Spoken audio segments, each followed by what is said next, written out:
Next जो हमारा topic है वो है एनएफए या फिर हम इसको बोल सकते हैं एनडीएफए।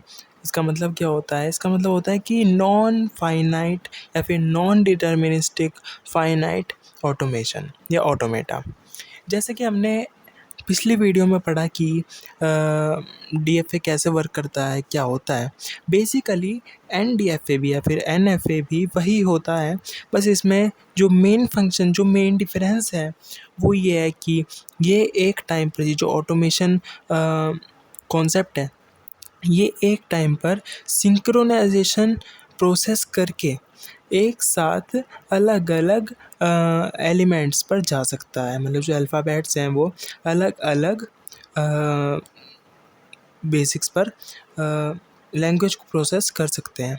जैसे कि हम देखते हैं यहाँ पे Q1, जो जैसे हमने डीएफए में पढ़ा कि जो क्यू नोट है, जो स्टार्टिंग एलिमेंट है, वो अगर हम उससे अल्फ़ाबेटिकली ए से जाएं, ए पाथ से जाएं तो हम Q1 पर पहुंच जाएंगे, और बी पाथ से जाएं तो Q2 पर पहुंच जाएंगे। बट यहाँ पर ऐसा नहीं होता है। यहाँ पे थोड़ा डिफरेंस है कि अगर हम Q नोट से चले और हम एक अल्फ़ाबेटिकल ज़ीरो से जा रहे हैं तो हम बहुत सारे मल्टी एलिमेंट्स पर भी जा सकते हैं। क्यू नोट से हम क्यू नोट, Q1, Q2 या फिर 5 पर भी जा सकते हैं। बिल्कुल सेम ही है डीएफए एनएफए, कोई डिफरेंस नहीं है, बस सिंक्रोनाइजेशन का ही डिफरेंस है। यहाँ पे सिंक्रोनाइजेशन होता है और डीएफए में सिंक्रोनाइजेशन नहीं होता। जो मेन फार्मूला हमारा बनता है इस सब ऑटोमेशन के बाद, वो हमारा बनता है ट्रांजिशन होते हैं और क्यू है, यानी कि जो स्टार्टिंग एलिमेंट है, और समेशन जो है उसका जो रिजल्टेंट निकल कर के आता है क्यू आता है, क्यू के फॉर्म में आता है डीएफए का। और यहाँ पे सिंक्रोनाइजेशन अगर हम कर दें डीएफए में तो जो हमारा रिजल्टेंट है वो 2 टू द पावर क्यू आता है।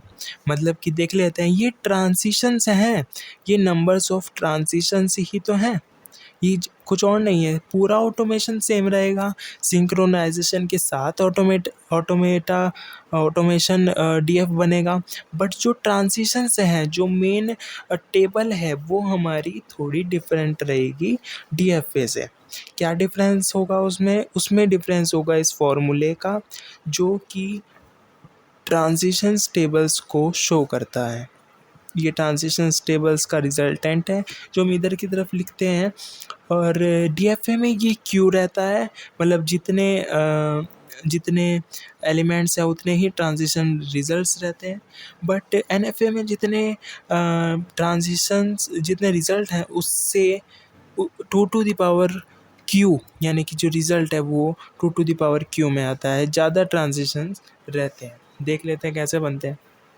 जैसे यहाँ पे हमने ये टेबल बनाई है, ऑटोमेशन जो डीएफ है वो ये है।